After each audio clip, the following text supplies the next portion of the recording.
I think it's fair to say, to do your job properly, you need the right training. And this episode is about training the police.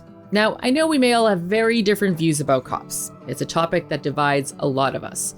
You may have even found yourself in a heated debate about it. But in this episode, we won't be getting into whether the police are good or bad. And it's not going to be about the ethics of policing. What we want to focus on is how to help the police keep us safe and do their jobs well.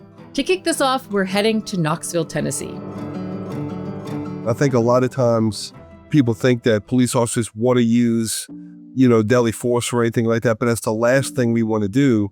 Sometimes we put in that situation where we have no choice. That's Knoxville Police Chief Paul Noel. What we want to do is really slow things down, try to de-escalate, but also know when it's okay to kind of back up a little bit and retreat, right? Like we don't have to win every encounter right there. We could retreat, back up, and slow things down. Chief Noel is going to say more about the reality of policing on the ground and what sort of support his officers need. Because what if that's really how we can help the police best serve us? By giving them support and the type of training that will do exactly what Chief Noel is talking about. That is, to slow down, de-escalate, and hopefully come to make better decisions, which will ultimately make for safer and stronger communities. This is Fighting Crime, the show that asks big questions about crime and how to stop it. I'm Christina Quinn, a journalist, and I've spent my career digging into stories to discover the truth. I'm going across the country, from prisons to universities, police chiefs to inmates, to look at the evidence and question everything we think we know about how to make America safer. I want to know what actually works and meet the people who are making it happen. So join us as we figure out new ways to fight crime and make society safer. And be prepared to think differently.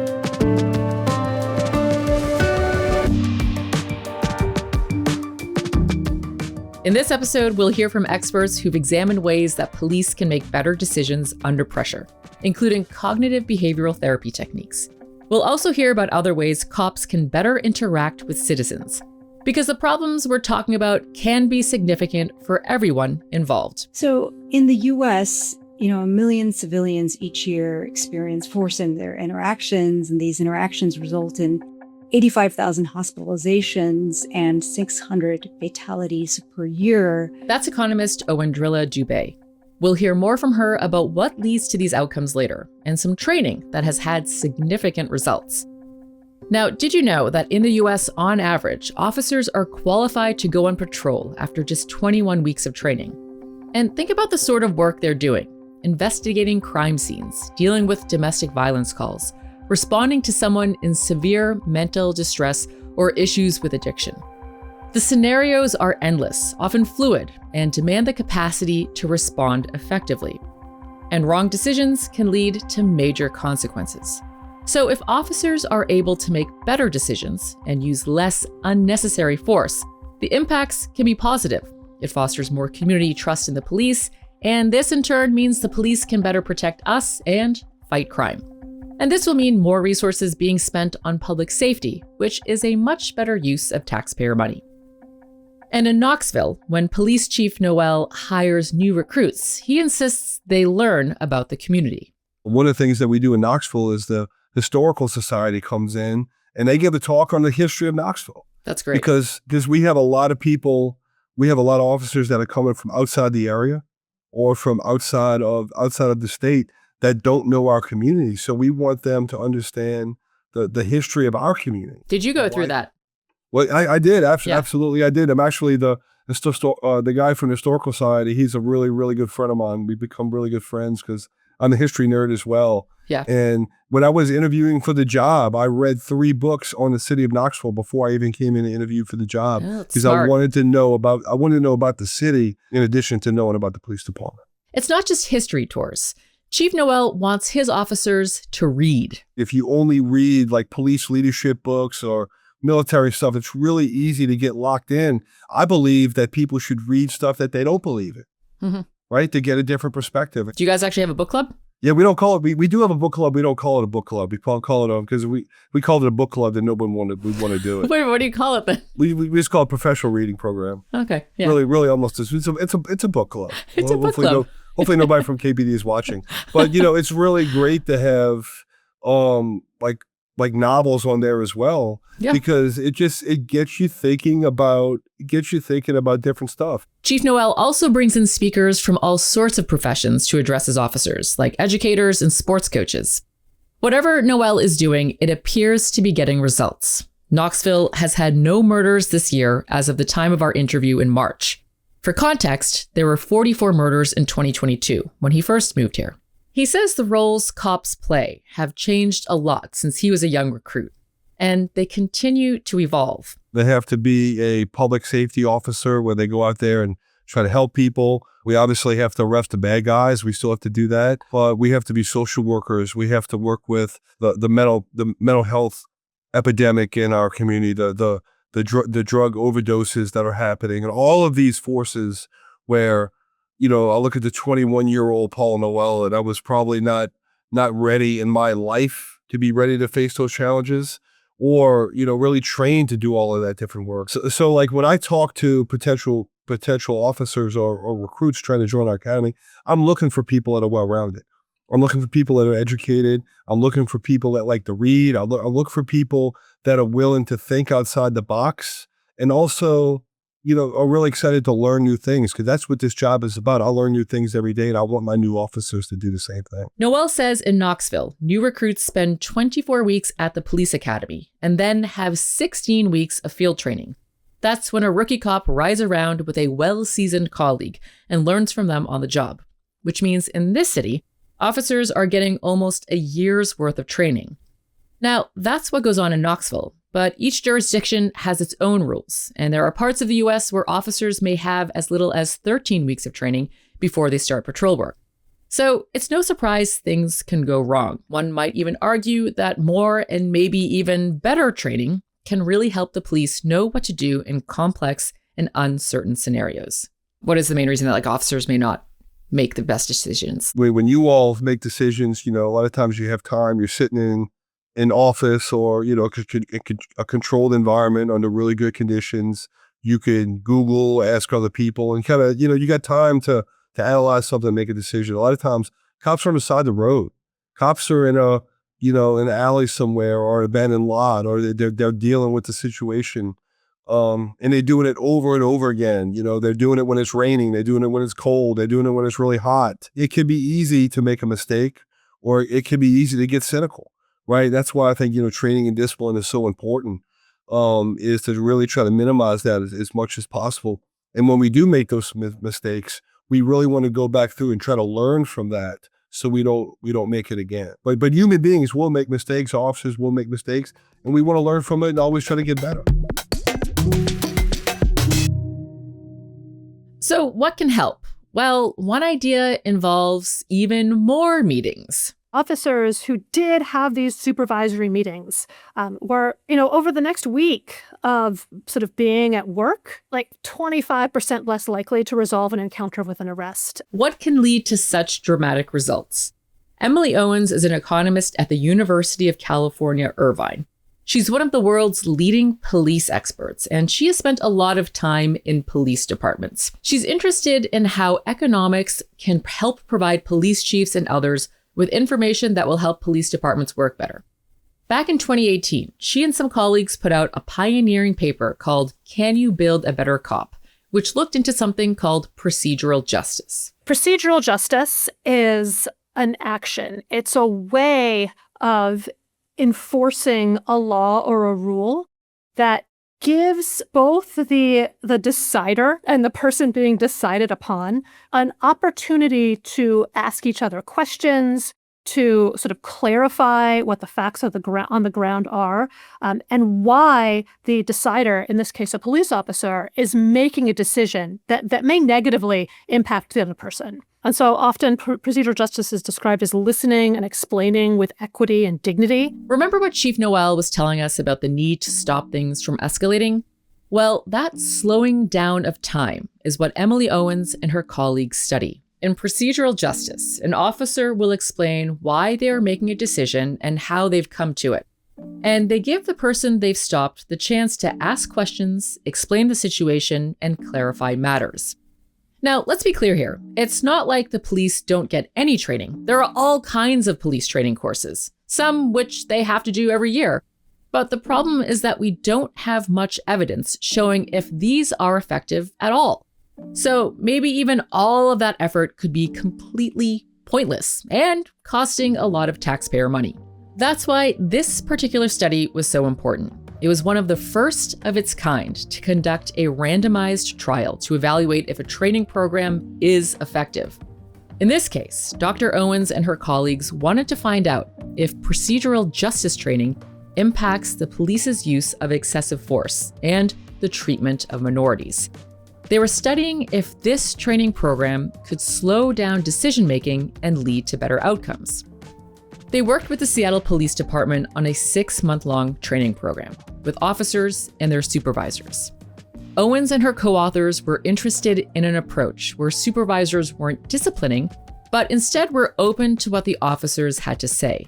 It's what we love, people trying out things and seeing if it actually works. So the way that we delivered this program ultimately was train police supervisors in how to discuss a recent encounter that a police officer had with a civilian and sort of walk through all of the sort of stages of that encounter, beginning from when the officer heard, on dispatch, typically, that something was happening. They needed to report to a scene. And the supervisor, the idea was that the supervisor, ultimately the sergeant, right, would be sort of asking open-ended questions.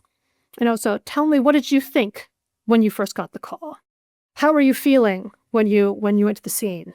What did you notice when you got there? Was there anything that was different? Basically, the conversation between the supervisor and his officer looked a lot like the exchange they had with the person they encountered. In fact, in the study, supervisors were given a script. There was a script for the supervisors to use, but it was very open-ended. And the supervisors were instructed to, let the officer kind of set the tone of the conversation. The idea was that with these questions, they were asking an officer to kind of reflect on what happened in the encounter and think about, things that they might have done differently if they had to do it again, and what they were also happy with, what they thought it worked really well. If there were things where they thought, actually, yeah, I did a great job, right? And this was totally resolved in the best possible way. This was awesome. That was also something that could happen as the result of the encounter. This was a non-disciplinary meeting. It wasn't something where it was going to end with the officer having to convince their sergeant to not, make them do some grunt work, right, or ride a desk for the next couple of weeks. So this, basically what we had the supervisors, the sergeants do is sort of model a much more sort of procedurally just encounter. The goal of these discussions is to understand rather than reprimand. This was to mirror what the team hoped officers would do on the ground with the community. The outcomes of the training were extraordinary. Officers who did have these supervisory meetings were, over the next week of sort of being at work, like 25% less likely to resolve an encounter with an arrest. 25% less likely to arrest someone. 25%. After just learning how to slow down and talk to people and not jump to conclusions. Now, you may be thinking, why are fewer arrests good? Well, arrests are costly. They take up a lot of police time and resources. So resolving situations without unnecessary arrests benefits everyone and frees up police resources for, wait for it, fighting crime. What was really interesting about that is that officers were less likely to make arrests, but they weren't less likely to have encounters or even initiate encounters. One big concern was that officers would be worried that, I'm under increased oversight. I'm just going to stop doing my job, right? I don't want to, I'm under surveillance. The best thing for me to do is just stay in my car, right? And not engage with the public. We didn't observe that. What we observed was that officers were going out, interacting with the public, and resolving those encounters in ways that used less force. So officers are making fewer arrests and are still active in their communities. But wait, there's more. We also observed, even to a bigger extreme, actual use of force encounters were also much less likely over the whole 6-month period. So use of force is very uncommon in Seattle, like in most police departments. But if you sort of look at the total amount of force that officers who were treated versus not engaged in, it was between 15 and 40% less likely to occur. 15 to 40% less likely that officers would use force.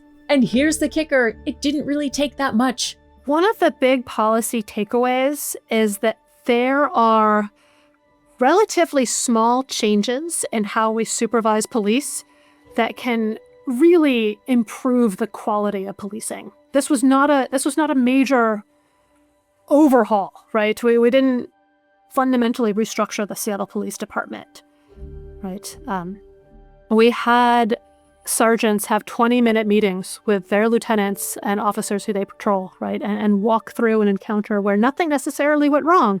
There were no disciplinary ramifications, right? And yet there were, over 1 week, a 25% reduction in the number of times an officer made an arrest, meaning a 25% reduction in the number of people who had to then be involved in the criminal justice system, right? Which is very costly. So essentially, the way officers are treated by the supervisors directly affects how they interact with the public.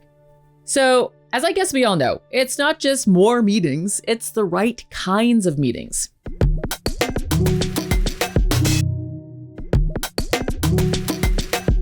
Now, remember that statistic at the beginning of this episode that around 1 million civilians each year experience force in their interactions with police, 85,000 hospitalizations, and 600 fatalities per year? I've been thinking about it. Our next expert says there's another way we can make this happen less. It's called SIT-D training, short for situational decision-making training. Here are the sorts of scenarios it can help with. Say a man with a gun call comes out over the radio, and officers rush to the scene, and they look around and they see a guy in an alley, and the guy is shouting unintelligibly, and then suddenly the officers see a glint of something metallic in the man's hand. Now, you can see why officers might jump to the automatic conclusion that the glint is a gun and respond with force. But of course, that shouldn't be a foregone conclusion. And here are some of the remarkable results from officers receiving this training. We found that the training led to a 23% reduction in uses of force. We also observed a 23% reduction in discretionary arrests. We observed a 11% reduction in arrests of Black civilians, a 26% reduction in the discretionary arrests of Black civilians. Oeindrila Dube is a professor of global conflict studies at the University of Chicago. She's an economist who studies what drives violence and crime, and she's been inspired by some of Emily Owens' work. These adverse policing outcomes are really socially costly in terms of the education and mental health outcomes for people residing in the most heavily communities. They're also really costly for departments themselves, who have paid out over $3 billion to settle lawsuits over allegations of police misconduct. Now, it's worth mentioning, Dr. Dube was also captivated by a study taking place on the University of Chicago's campus. It involved adolescent boys and how to help them make better decisions so they stay out of trouble, using some methods from CBT, aka cognitive behavioral therapy. This helped them reduce their proclivity to engage in violent behavior. So Dr. Dube got to thinking, do the cognitive demands of making split-second decisions in high-pressure situations prevent cops from being able to process and make the best choices? So she teamed up with former police chief Sandy Jo MacArthur and social psychologist Anuj Shah to work on a study on how the brain processes these situations. Their study is called A Cognitive View of Policing. So what kind of situation might an officer face where they have a lot of cognitive demands that can lead to some bad decision-making? Remember that example we heard a little earlier about a call with the man with a gun? It's the one where the officers race to the scene to find a man shouting in an alley, and they see a metallic thing in his hand, assume it's a gun, and respond with force. It's possible that at times the glint might actually be a beer bottle and the guy is just inebriated. Or at times, it might actually be a cell phone that the guy is using to call for help. Now, it's easy for us in this circumstance on this podcast to think through different possible interpretations of what could be going on in that situation. But what we feel from decades of psychology research is it's exactly when the human mind faces stress and time pressure, that these cognitive demands tend to interfere with decision making, and people start resorting to making assumptions and using default thinking to reach decisions instead. So how can we help them in these uncertain and difficult scenarios? Dr. Dube and her colleagues set out to devise a new training program, which they tried out on over 2,000 officers at the Chicago Police Department, which makes up about a sixth of the force. Sit-D training is designed to help officers quickly consider other interpretations of what's going on when they get to a scene, like the one we heard earlier about the man with something metallic in his hand. They then tested the impact of this training by doing a study with the Chicago Police Department. This Sit-D training has 3 key elements. Number 1. Officers spend a fair bit of time thinking about situations that trigger emotions like anger, irritation, stress. So they'll say things like, when someone refuses to show ID or flips them off. And this is really useful because officers can be aware that these are the situations in which they may not be thinking as clearly, and when these tools might be particularly useful. Okay, so first, identify triggers and how these can stop them from not thinking clearly. Number 2. We train officers to be aware of what we call thinking traps that come up in these situations. These are really general cognitive biases that, the human mind is prone to. These are things like catastrophizing, assuming the worst or most extreme outcome. Here we're talking about things like overgeneralizing based on past experiences, or anchoring bias, which is when we rely on the first piece of information in a situation too much. Think of the man with the gun example. So the second element is essentially about recognizing thinking traps, and here's where CBT comes in. And don't forget, CBT is so common. A lot of us have done it for all sorts of day-to-day challenges, from dealing with negative thoughts and anxiety to quitting smoking. And finally, element number 3. We teach officers then a set of strategies to keep them from falling into these thinking traps, a lot of which really centers around teaching them alternative interpretations of these situations. So how do they do this? Through scenario-based training using a technology called force options simulators. Sounds high-tech, right? Think of giant Xboxes where officers stand on a platform and interact with characters projected on a screen. The officers have all the stuff they have in real life, so think of guns, tasers, pepper spray, and the rest of it. The biggest distinction is that officers are not firing live rounds. What happens next? Well, officers go through an extensive peer-led debrief where they're asked about what they thought was going on and did they consider other possibilities and so forth. And this is how officers can learn about their assumptions and that there are other interpretations to consider. We found that the training had completely transformed how officers navigate ambiguous situations. The officers that had gone through Sit-D training were much more inclined to consider different possibilities for what was going on. For example, if someone was behaving erratically, the officers who received Sit-D training were more likely to consider that maybe this person needed assistance rather than assuming they're engaged in illicit activity. On top of that, they were also taking in more information and so could be more efficient with their decision-making. This training provided them with cognitive tools so they could better assess and decide what to do next, even in fluid circumstances. In fact, we also saw that the trained officers were actually using force more appropriately. So this was not a training that kept officers from taking action when action was actually required. Dr. Dube and her colleagues also looked at the Chicago Police Department's data and found just how influential these Sit-D trainings were. We found that the training led to a 23% reduction in uses of force. We also observed a 23% reduction in discretionary arrests. Discretionary arrests are for charges like disobeying an officer, and they have relatively low public safety value. So use of force and discretionary arrests went down by almost a quarter. Sit-D trainings were also ultimately more effective than racial bias training, even though they didn't even mention anything about race. We observed a 11% reduction in arrests of Black civilians, a 26% reduction in the discretionary arrests of Black civilians, but we found no equivalent effect on reductions in arrests of subjects of any other races. And we thought this was very interesting because this was not a training about racial bias. There were no modules that were on, explicit or implicit forms of racial bias.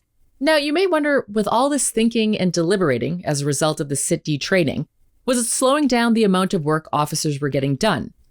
Dube says no, productivity was not impacted.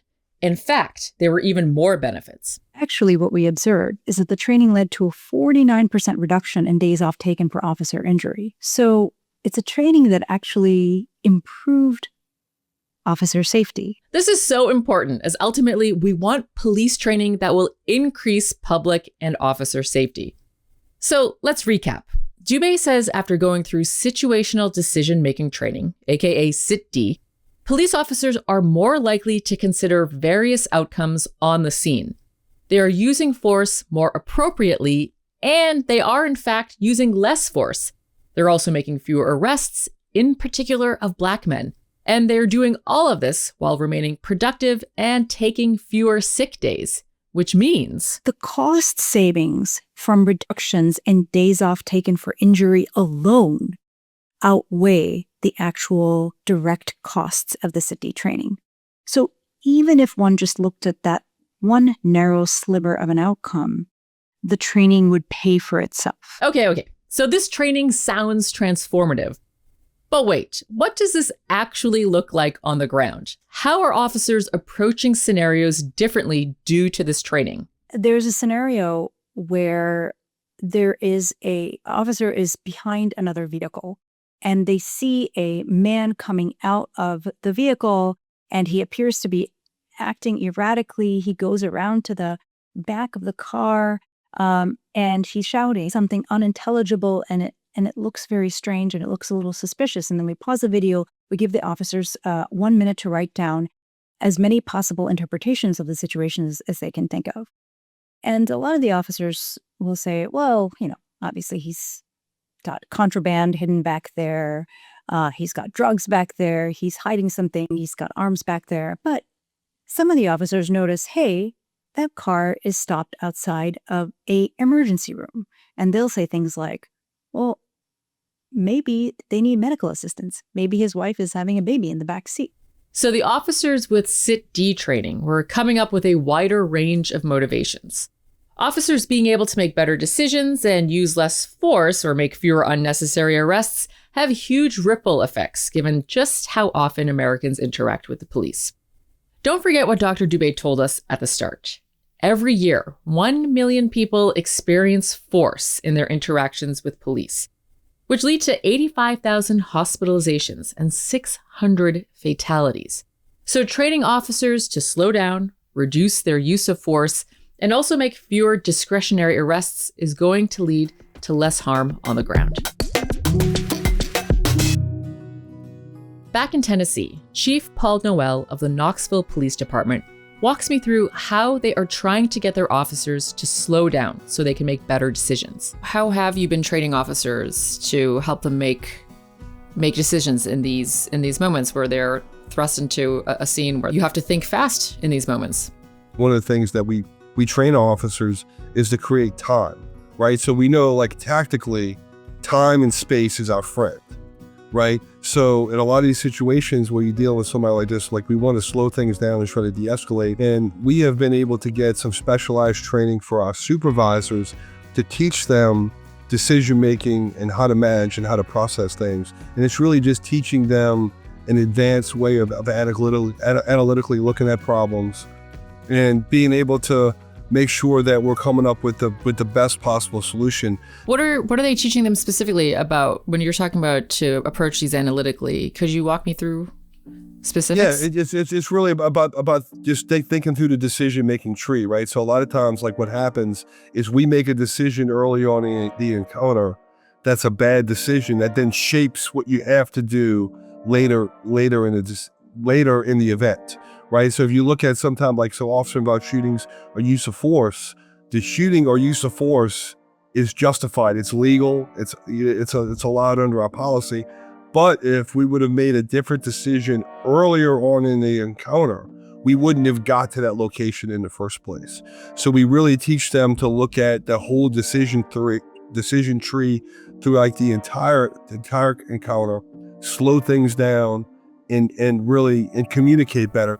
And it seems Chief Noel really wants to be there for his officers so they can do the best job possible in fighting crime and keeping us safe. And he's really excited about the current crop too, and sees great things for them and for us. But do officers also, are they forthcoming with you at what they want to get better at, what they want to learn? Absolutely. So I love this new generation of police officers. I really do. My generation was very much, like kind of go out and go do their job and that's it. This new generation is very vocal. When they see me in the hallway, they talk, they're inquisitive. I love having these conversations. So as with all episodes, we're looking at the evidence to see what works and doesn't. And it's really great having trainings that are actually effective with evidence to back it up, as it's not that common. And we're keeping our eye on more evidence as it comes out to see what actually works when it comes to police training, because ultimately we want them to best serve us. If you work for a police department and have got any examples of training that you're trying, we'd love to hear about it. Just email or message us. Details are in the show notes. For now, here's a recap. Number 1, officers need help slowing down. They're making complex decisions under a time crunch with limited information. And so slowing things down is key to making sure they can fully assess scenarios and make the right decisions. Number 2, when officers are treated fairly and justly by their superiors, they'll pass this on. They'll be more open to hearing what people have to say. This could prevent situations from escalating needlessly. The results can be huge, up to 25% fewer arrests, and all for an intervention that costs almost nothing.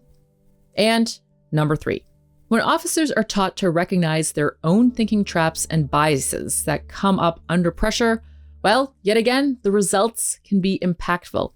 We're talking about up to 23% less use of force and discretionary arrests. As always, subscribe to the show and don't forget to leave a review. It'll help others find us.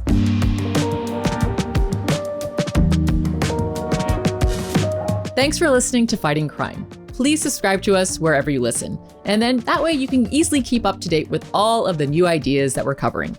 Our series producer is Nastaran Tavakoli Far. Production by me, Christina Quinn. Video production and editing by Mike Tamman and James Page. Emily Owens is our resident expert. Our researcher is Ben Miley Smith. The theme music is by Armin Bazarian. Marketing by The Podglomerate. Our executive producers are Meredith Peebles and Jonathan Coates. This was an Indio Media production for Arnold Ventures.